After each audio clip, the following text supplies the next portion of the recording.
Forcément, qui ne souhaiterait pas rester sur la même dynamique de victoire avec, vous l'avez dit, un bilan plutôt flatteur de 17 points pris sur 20 possibles. Clermont, c'est la meilleure attaque du championnat. C'est l'équipe qui marque le plus d'essais. Et forcément, quand entame cette rencontre face à la section paloise, ils ont envie toujours de prendre les points, d'être les premiers au score. Ils le font très rapidement. Après moins de 10 minutes de jeu, c'est Camille Lopez qui ouvre le score 3-0. Puis ensuite 6-0. Clermont est dans la partie, mais la section paloise également est dans la partie. Seul hic, la section paloise commet trop de fautes sur ce lancement de jeu palois. Eh bien, ils sont à la faute. Le ballon est gratté par les Clermontois et monsieur Marcha va sévir une première fois. Vous le voyez, le palois est pris dans ce ruck. Il ne lâche pas, il est sanctionné.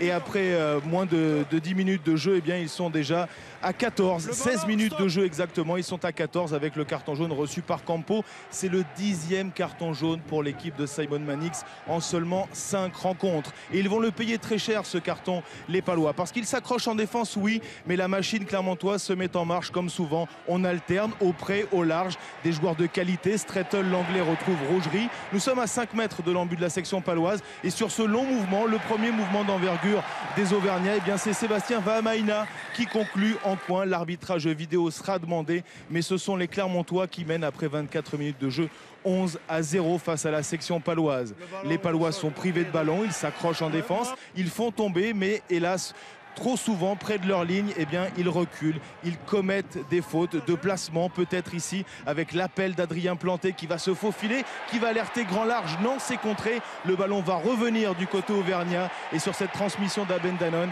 David Strettel, très en vue lors de la première période, va déjà conclure le deuxième essai de l'équipe clermontoise. Avec de la réussite certes, mais à la sirène, les Clermontois mènent 16-3. 2 essais inscrits par les Auvergnats qui continuent sur leur bonne dynamique, qui continuent eux à engranger les essais, à récolter les points de bonus. Ils n'en sont pas encore là. C'est bouillant, c'est chaud, c'est Montferrand. Ce qui est bouillant en revanche, c'est le compteur des pénalités subies par les Palois. Vous allez le voir pour cette faute de Vounibaka, l'ailier, eh bien, Aben Danone va être secoué et Vounibaka, eh bien, va encaisser un deuxième carton jaune pour la section paloise, encore réduit à 14. Alors les Auvergnats vont en profiter, les Auvergnats vont balayer le jeu toujours large comme le prenait Vern Cotter, aujourd'hui sélectionneur de l'équipe d'Écosse. Franck Azema prône toujours le même jeu et puis il y a de l'alternance, il y a forcément des espaces qui s'ouvrent et c'est un doublé pour Sébastien Vahamaina qui n'a pas été retenu dans le groupe France pour la Coupe du Monde, lui qui était de la préparation. Donc deuxième essai pour Vahamaina, 23-3, 20 points d'avance désormais pour les Clermontois. Ils seront 6 Clermontois demain face à l'équipe des All Blacks. Ils seront 6 emmenés par Morgan Parra notamment. On pense à eux évidemment du côté de Clermont. On pense à leur montrer ce qu'il faut faire, à prendre des initiatives et les Clermontois font toujours preuve d'ambition à très près de la ligne, notamment Aben Danone est freiné dans un premier temps et avec le soutien de Julien Bardy, c'est Loïc Jacquet qui va aplatir un nouvel essai. 30-3, la note est désormais très salée pour l'équipe de la section paloise qui est dans les cordes. Franck Azema, lui, continue à dérouler son plan de jeu. On vous l'a dit, l'équipe marque beaucoup d'essais.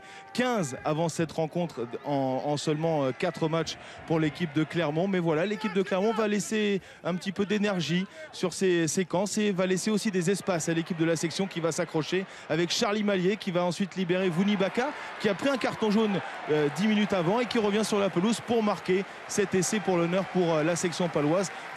30-10, la note reste salée, d'autant plus que les Clermontois vont continuer à appuyer, les Clermontois vont faire rentrer leurs joueurs, Kedze notamment, Radoslavjevic qui va animer ici cette action auprès. Le ballon va être ralenti, mais on voit que le ballon est toujours disponible et finalement dans le côté fermé, il va être éjecté ce ballon à destination de Camille Lopez. C'est Kedze qui alerte Lopez, l'a sauté pour qui? Pour Camille Girondeau qui va marquer un nouvel essai et c'est définitivement la victoire des Clermontois, une victoire bonifiée 35-10, il n'y a pas eu de match et encore une fois Clermont inscrit une victoire à 5 points. Clermont va rester leader et les Palois de Julien Pierre, désormais capitaine de la section, encaissent encore un gros revers à l'extérieur.